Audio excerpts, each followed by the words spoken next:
திருச்சிற்றம்பலம் தில்லையம்பலம் குருவே போற்றி திருவே போற்றி திருக்கையிலாய பரம்பரை போற்றி சம்பந்த சரணாலய அடிகள் திருவடிகள் போற்றி சவுந்தரநாயகி உடனமர் சுந்தரேஸ்வரர் விநாயகப் பெருமான் முருகப்பெருமான் எல்லா தெய்வங்களையும் வணங்கி திருமுறையை வணங்கி திருமந்திரத்தை வணங்கி திருமுறை வணங்கி நம்முடைய வகுப்பை தொடங்கலாம். திருமந்திரம் தந்திரம் 9 பஞ்சாக்கரம் சூக்குமம். எத்தனாவது மந்திரம்? 4வது மந்திரம். அது சிவனருளாய சிவன் திருநாமம். அதா சொல்லியிருக்கிறோமா?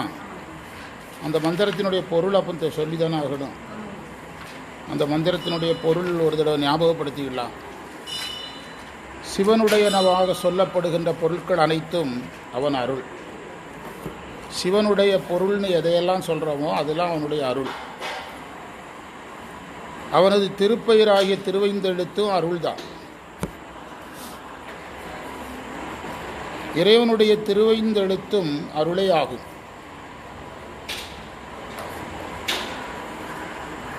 இந்த 5 எழுத்துக்கள் 5 பொருளை குறிக்கிறது. அது திருவருட்பயனில் இருக்கிறது, அப்படியே இருக்குது. இங்கே பொருளை குறிக்கிறது. சிவனை குறிக்கிறது,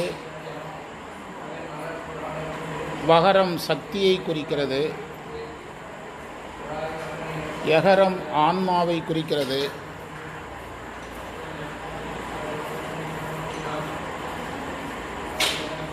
மகரம் ஆணவ மலத்தை குறிக்கிறது,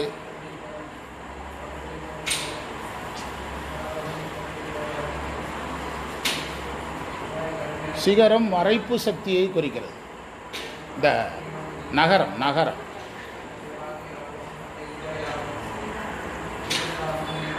மறைப்பு சக்திக்குள்ளேயே நாம் எதை பார்க்கணும்? மாயையும் கன்மத்தையும் பார்க்கணும். மறைப்பு சக்திக்குள்ளேயே மாயையும் கன்மத்தையும் பார்க்கணும்.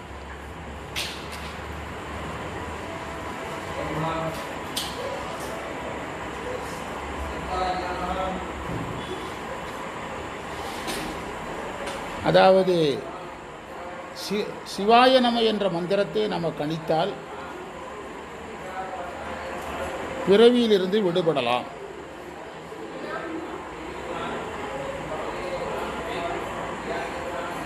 இந்த பதிகம் அதில் தான் போயிட்டுருக்குது. சூக்கும பஞ்சாக்கரம் சிவாய நம. சிவாய நமக்குரிய தலைப்பு தான் இது. அதனால் இந்த தலைப்பு என்ன சொல்லுதுன்னா, அதே திருவருட்பயன் என்ன சொல்லுதோ, உண்மை விளக்கம் என்ன சொல்லுதோ அதைத்தான் இதுவும் சொல்லுது. என்ன சொல்லுதுன்னா, தூல பஞ்சாக்கரம் சொல்வதைக்குரிய காலம், பயிற்சி காலம் முடிந்த பிறகு எந்த மந்திரத்தை சொல்லணும்? சூக்கும பஞ்சாக்கரத்தை சொல்லணும்னு சொல்லுகிறது.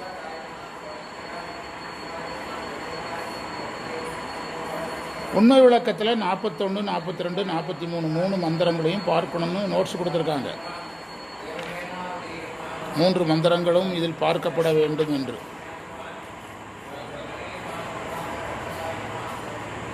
நம்முதலா ஓதில் அருள் நாடாது நாடும் அருள் சிம்முதலா ஓது நீ சென்று. திருவருட்பயன்.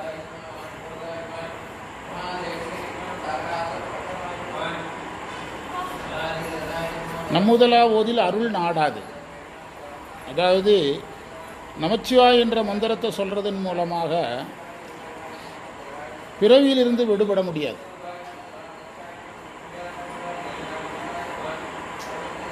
நமச்சிவாய என்ற மந்திரம் நன்னெறி காட்டும். நன்னெறியாவது நமச்சிவாயவே. நன்னெறி காட்டும்.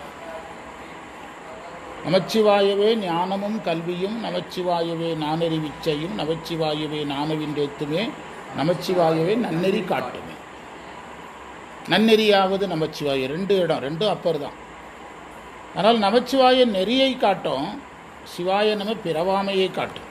இதுதான் 2க்குள்ள வேறுபாடு. அதனால தான் திருவருட்பயன் நம்முதலா ஓதில் அருள் நாடாது நாடும் அருள் சிம்முதலா ஓது நீ சென்று. சிவாய நம சொல்லு, உனக்கு அருள் கிடைக்கும்னா பிறவாமைக்குரிய அருள் கிடைக்குன்னு அர்த்தம்.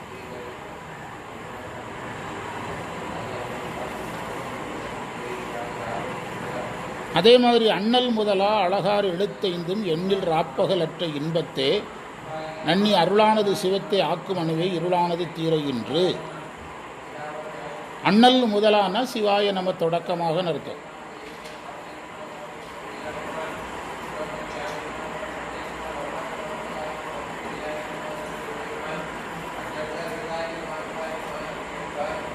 திருவருட்பயன் பிறகு தான் வருது. இப்போ பார்த்துட்டு இருக்கிறது எல்லாமே உண்மை விளக்கம். நம்முதலா ஓதிலுங்கிறத அங்கேருந்து எடுத்திருக்காங்க. அண்ணல் முதலாங்கிறதும் அதுதான். ஆதிமலம் இரண்டும் ஆதியா ஓதினால் சேதியா மும்மலம் தீர்வாகா. அடுத்து உண்மை விளக்கம். திருமந்திரம் படிக்கிறதுக்கு சித்தாந்தம் எவ்வளோ தேவைப்படுது. எல்லாரும் திருமந்திரம் பேசுகிறான். சைவ சித்தாந்தம் தெரியாதவங்கெல்லாம் பேசுகிறாங்க. ஆனால் இது தெரியாமல் இந்த மந்திரம் என்ன செய்யாது, புரிய. இந்த இதில் நம்ம உண்மை விளக்கம் திருவருட்பயன் பேசிக் இல்லாதவங்களுக்கு இது புரியாது. உண்மை விளக்கத்துலேருந்து 3 பிரமாணம் கொடுத்துருக்காங்க. நம்முதலா ஓதிங்கிற வரி 41 இருக்குது. அண்ணல் முதலாங்கிறது உண்மை விளக்கம் 42 இருக்குது. ஆதிமலம் இரண்டுங்கிறது 43 இருக்குது. ஆதி மலம் இரண்டும் அப்படின்னு என்ன அர்த்தம்னா, ஆதிங்கிறது மறைப்பு சக்தியை குறிக்கிற வார்த்தை. மறைப்பு சக்தியை குறிக்கிற எழுத்து எது? நகரம். நகரம். ஆதி மலம்னா நகரத்துக்கு அடுத்து என்ன வருது? மகரம் வருது. அப்போ ஆதிமலம் இரண்டும் ஆதியா ஓதினால் செய்தியா மும்மலம் தீர்வாக போத மதிப்பரிதான் இன்பத்தை வாழலாம் அப்படின்னு உண்மை விளக்கம் சொல்லுது. ஒரு சிவப்பிரகாசத்தில் 92வது மந்திரத்தை கொடுத்துருக்காங்க. ஆசுரு துரோதம் ஏவாது அகலுமா சிவம் உன்னாக. சிவம் முன்னாக. எது முன்னால் வரணும்? சிவங்கிறது முன்னால் வரணும். ஏன் நம்ம ஞானிகள் 2 மந்திரத்தை வச்சுக்கிட்டு அது வேண்டாம் இங்கே வந்துரு அப்படின்னு சொல்கிறாங்கன்னா, திருமுறை நெறியில் நிற்கிறவங்களுக்கு பெரும்பாலும் இதுதான், நமச்சிவாய தான். திருமுறை முழுவதும் எதைத்தான் அதிகமாக பேசுது? பஞ்சாக்கர பதிகம் எல்லாமே நமச்சிவாய தான். காதலாகி கசித்து, சொற்றுணை வேதியன், அது எல்லாமே மற்றுப்பற்றனுக்கு எல்லாமே நமச்சிவாய தான் பேசுது. ஆனால் இது சித்தாந்த நெறியில் உங்களுக்கு மந்திரங்களை வகுத்துட்டாங்க. தூலம் அதிசூக்குமம் காரணம் மகா காரணம் என்று வகுத்துட்டாங்க. வேத நெறி, வேத நெறிக்கு பிறகு ஆகம நெறி, ஆகம நெறிக்கு பிறகு திருமுறை நெறி, திருமுறை நெறிக்கு பிறகு தான் சித்தாந்த நெறி. அப்போ என்ன நம்ம உளவியலாக புரிஞ்சுக்கிட்டோங்க என்ன அர்த்தம்? காலங்கள் ஓடுது, ஞானிகள் அதையெல்லாம் எளிமைப்படுத்துகிறாங்க, பிரிக்கிறாங்க. அப்போ என்ன ஆகுது? இந்த மாதிரி பாதைகள் அதிகமாகுது, படிநிலைகள் அதிகமாகுது. சித்தாந்தம் தான் நம்முடைய கடைசி நிலை. சித்தாந்தம் அதற்கான படிநிலைகளை அதிகப்படுத்தி சாதனங்களை அதிகப்படுத்துது.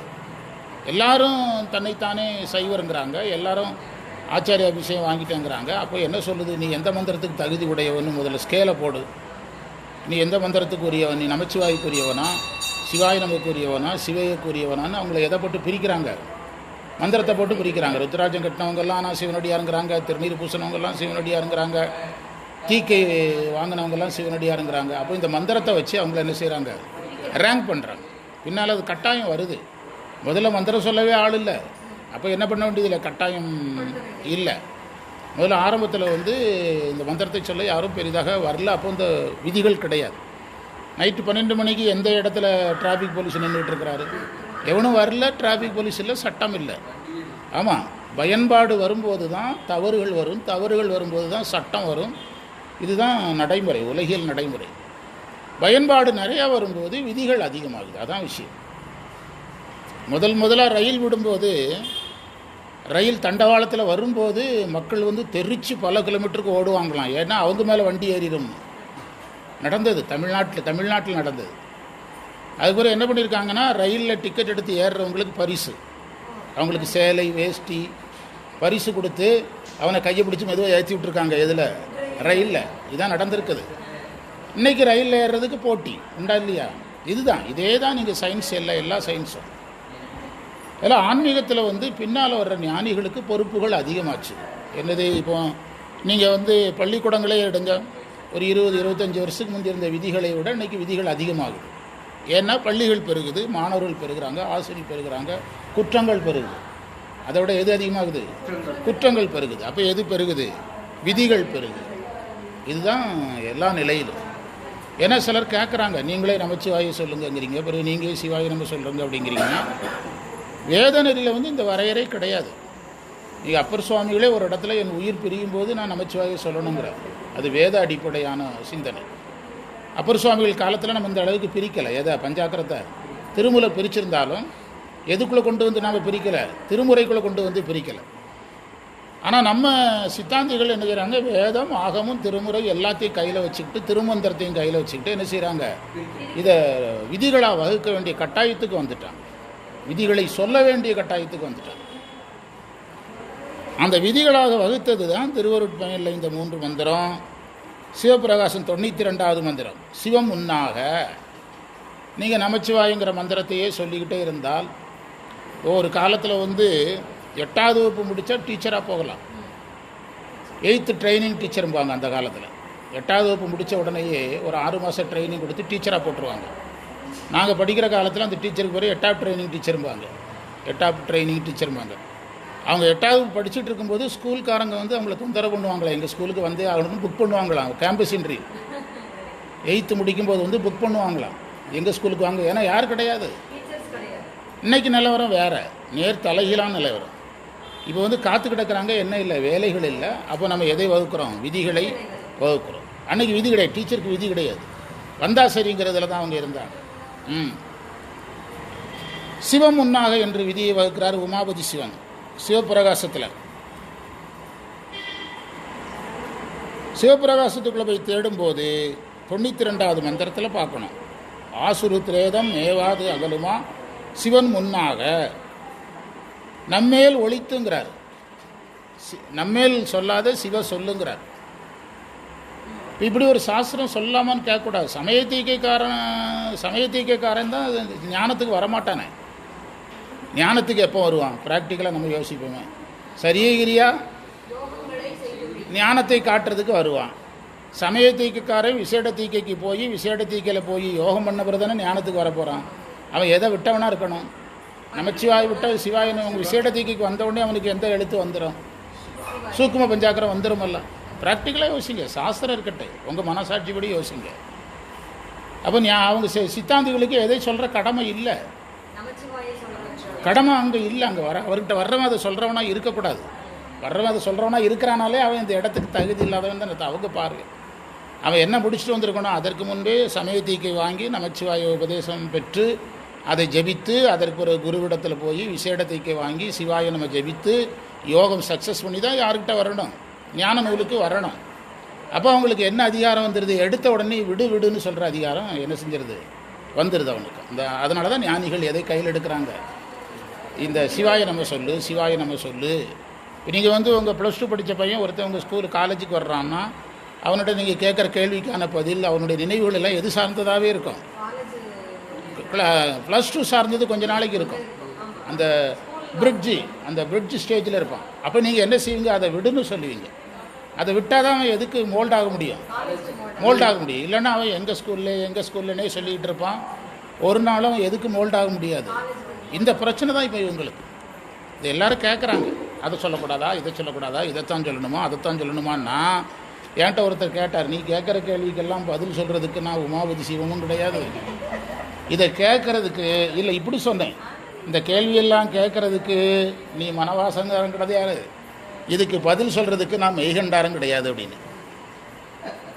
பொள்ளாச்சியில் நடந்தது. ஆமாம், 2 பேரும் சராசரி மனிதர்கள். அவங்க என்ன சொல்கிறாங்களோ அதை செய்ய முடியுதான் பாரு, இல்லை விட்டுட்டு அமைதியாக உட்கார். நீ ஒருத்தன் சைவம் பண்ணாதனாலையும் ஒன்றும் ஆக போகிறதில்ல, நீ பண்ணுறதுனால ஒன்றும் ஆக போகிறதில்ல. ஆமாம், என்ன ஆக போயிடுறது. திருவருட்பயனிலும் இதை சொல்லுது. மாலார் திரோதம் மலமுதலா மாறுமோ மேலாசி மீளாவிடின்.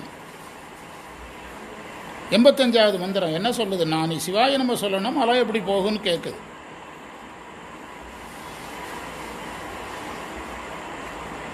87வது மந்திரம் சொல்லுது, சிவம் முதலே ஆமாறு சேர்மேல் தீரும் பாவம். பார்த்தீங்களா, நீங்கள் சிவாய நம்ம சொன்னாதான் பிறவி போகும். நீங்கள் இந்த இடத்துல அந்த சித்தாந்த ஞானிகளுக்கு இருக்கிற ரிஸ்க்கை நீங்கள் கவனிக்கணும். நான் ஒரு அழகான இடத்த தொட்டு கொடுத்துருக்குறேன். சரியை பண்ணுவோன்னு அவங்ககிட்ட வரமாட்டான். அவன் யார் கூட தான் இருப்பான், கிரியா குரு கூட தான் இருப்பான், இந்த குரு கூட தான் இருப்பான். அவனுக்கு இங்கே வேலை கிடையாது. அன்னைக்கு நடைமுறை, இன்றைக்கி எல்லாரும் எதுவுமே வாங்கானதெல்லாம் வர்றான். அன்னைக்கு விஷயம் வேறு. அன்னைக்கு விதிகள் வலுவாக இருந்த காலம்.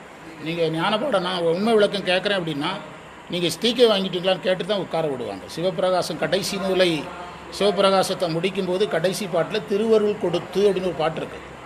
அதற்கு என்ன அர்த்தம் தெரியுமா, வரும் மாணவர் இருவினை ஒப்பு மலபரிபாகம் சத்தினிவாதம் அடைந்து விட்டாரா என்று பார்த்து அவருக்கு தீக்கை கொடுத்து இந்த நூலை கற்பிக்கவும் இருக்குது உரை. வீட்டில் எடுத்து போய் பாருங்கள். சிவபிரகாசம் கடைசி மந்திரம் திருவருள் கொடுத்துன்னு இருக்கும். அதுக்கு பொருள் என்ன? சிவபிரகாசம் கேட்பேன் என்று ஒரு மாணவர் என்னிடத்தில் வந்தால் அவருக்கு இருவினை ஒப்பு மலபரிபாகம் சத்தினிவாதம் வந்து விட்டதா என்று பார்த்து அவருக்கு தீக்கை கொடுத்த பிறகு எந்த நூலை நடத்துக, நான் நூலை நடத்துகன்னு இருக்குது. அப்போ இருவினை ஒப்பு மலபரிபாகம் சத்தினி பந்த பாதம் வந்த மாணவர் எந்த தீக்கைக்குரியவர்? அவர் சமயம் விசேடமெல்லாம் கடந்த தீக்கைக்குரியவர். அவர்கிட்ட போய் அவர் சிவாய நம்ம சொல்கிறோம், நமச்சிவாய தான் சொல்கிறாருங்கிறது இவருக்கு ஒரு பெரிய வீக்னஸ். அவர் இந்த காலேஜுக்கே ஏற்றவன் கிடையாது, இந்த கல்விக்கே ஏற்றவன் கிடையாது. அவன் படிநிலை என்ன கடக்கலை. அதனால தான் அவர் டக்குன்னு அவனை மோல்டு பண்ணி என்ன செய்கிறார், தூக்குறார். நீ அதை விட்டுரு, அடுத்து எந்த ஸ்டேஜுக்கு போ.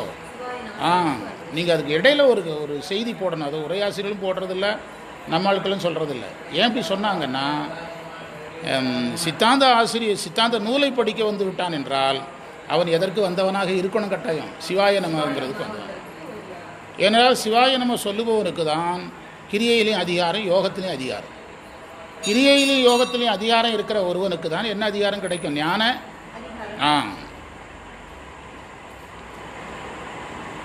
மந்திரத்தை படித்து பார்ப்போம், புரிஞ்சுதுன்னா அடுத்த மந்திரத்துக்கு போயிடலாம். அடுத்து படித்து பாருங்கள்.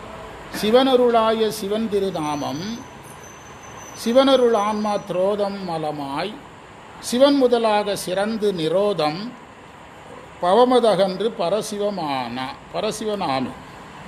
அதில் நிரோதம்ங்கிற வார்த்தைக்கு பொருள் எழுதணும். நிரோதம்னா நீக்கம். பாச நீக்கத்துக்கு ஒரு பேர் தான் நிரோதம்.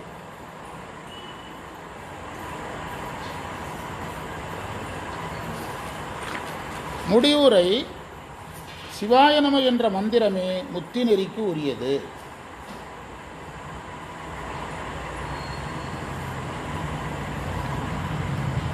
எல்லாமே சிவனருள்ங்கிறது முதல் வரி. சிவனருளாய சிவன் திருநாமம் சிவனருள் ஆன்மா துரோதம். அது ரெண்டாவது வரி. அதுக்குள்ளே என்னெல்லாம் இருக்குதுன்னு வரையறுக்குது. சிவன் அருள் ஆன்மா துரோதம் மலம். இந்த வரி அப்படியே திருவருட் பயனில் அப்படியே இருக்குது இந்த வரி. ஆமாம், சிவன் முதலாக சிறந்த நிரோதம். சிவாய நமன்னு சொல்லு, எந்த மலம் போகும்? மலங்கள் போகும். சிவாய நம சொல்லு, மலங்கள் போகும். பவமதகன்று பரசிவனாமே, உனக்கு பிறவிகள் போகும், நீ யாராகலாம்? சிவமாம் தன்மையை பெறலாம் என்பதை சொல்கிறார். அடுத்த மந்திரத்துக்கு பொருள் எழுதுங்க. அதனுடைய உரையும் விரிவாக இருக்குது. பொருள் மட்டும் எழுதிட்டு நம்ம திருவாசகம் பார்க்கணும். நமாதி நனாதின்னு தொடங்குகிற மந்திரம், அதற்கு பொருள் எழுதுங்க. நமாதி என்றால் நம என்பதை தொடக்கமாக உடைய தூல பஞ்சாக்கரம். நம என்பதை தொடக்கமாக உடைய தூல பஞ்சாக்கரம்.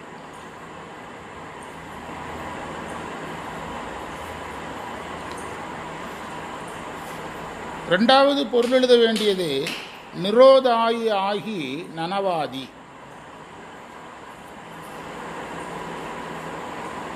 நிரோதாகி ஆகி நனவாதினா மறைப்பு சக்தியாக நின்று அவத்தைகளை தரும்.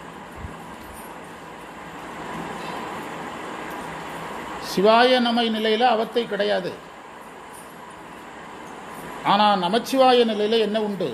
அவத்தைகள் உண்டு. அவத்தையை தரும். மூன்றாவது பொருள் எழுத வேண்டியது சமாதித்துரியம் தமது அகமாக.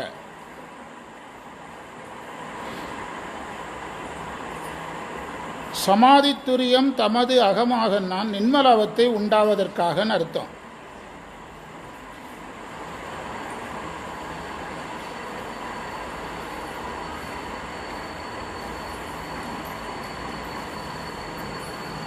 நாலாவது நீங்கள் உரை எழுத வேண்டிய தொடர் தம் ஆதியாய் நிற்க.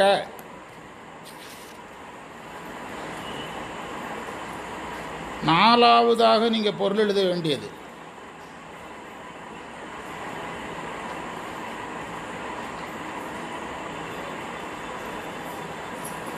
தம்மாதியாய் நிற்க. அது கூட இன்னும் சேர்த்துக்கிடுங்க. ஆதி சமம் சிவவு ஆதி ஆதல் என்ன, அதையும் சேர்த்து எழுதிக்கிடுங்க. ஆதி சமம் சிவ ஆதி ஆதல் என்ன. கொஞ்சம் பொருள் செறிவு அழுத்தமான சொற்கள் இருக்கிற மந்திரம். அதனால் உரையும் கொஞ்சம் அழுத்தமாக இருக்கும். இப்போ கடைசியாக நீங்கள் எழுதின தொடருக்கு பொருள் வேறு ஒன்றும் இல்லை, நமச்சிவாய வேண்டாம் சிவாய நம்ம சொல்லுன்னு அர்த்தம், அவ்வளோதான்.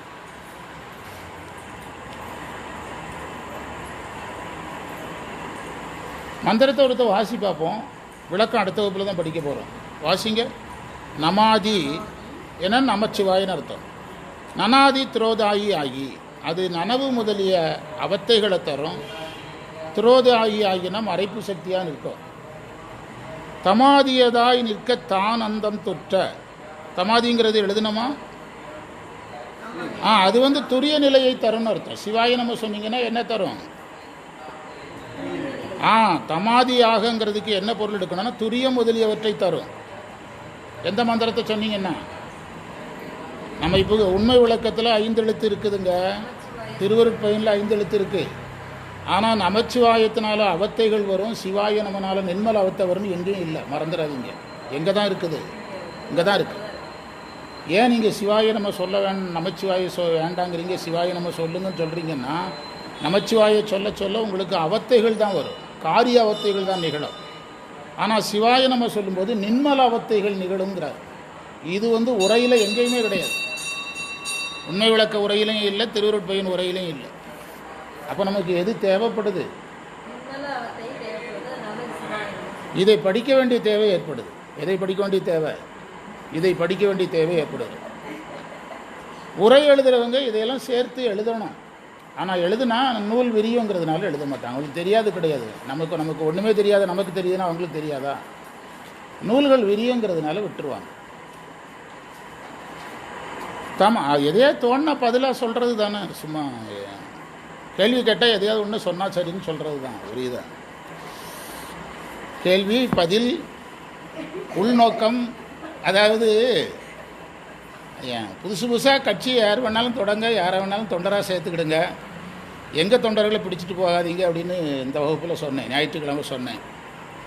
அதை யாரோ தப்பாக புரிஞ்சு எவனோ சம்மந்தப்படாத ஒருத்தன், அந்த வடக்கோளம் ஒருத்தங்கிட்ட போய் சொல்லி, வடக்கிருந்து ஒருத்தன் வந்து சேர்ந்தானல்ல நம்மக்கிட்ட, அவங்ககிட்ட சொல்லி அவன் நேற்று குரூப்லேருந்து வெளியே போகிறான். நான் சொன்னது வேற ஒரு ஆளை மனசில் வச்சு. ஆசிரியர் ஒன்று பேசுகிறாருன்னா அதில் உள்நோக்கம் இருக்கிறதுன்னு தெரிஞ்சுன்னா அந்த உள்நோக்கத்தை கண்டுபிடிக்கிறது கொஞ்சம் நாலேஜ் வேணும். நான் மெட்ராஸ்காரனை ஏன் பண்ணி சொல்லலை, நம்ம ஆள் மெட்ராஸ்காரன் ஆள் நம்ம கூட்டத்துக்குள்ளே இருக்குது சார். ஞாயிற்றுக்கிழமை பேசுகிறேன், இந்த திங்கக்கிழமை குரூப்லேருந்து வெளியே போகிறோம்.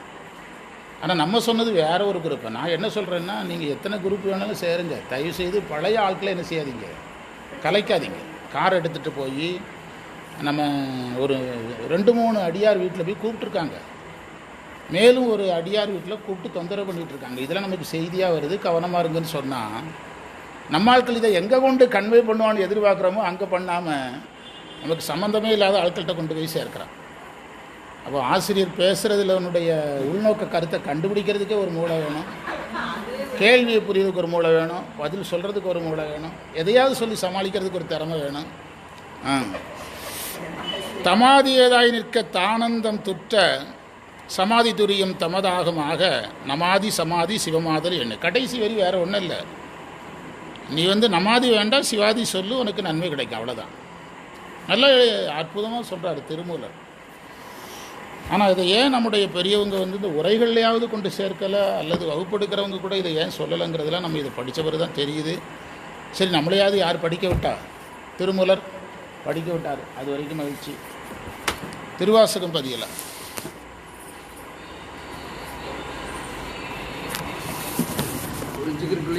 ஆமாம்,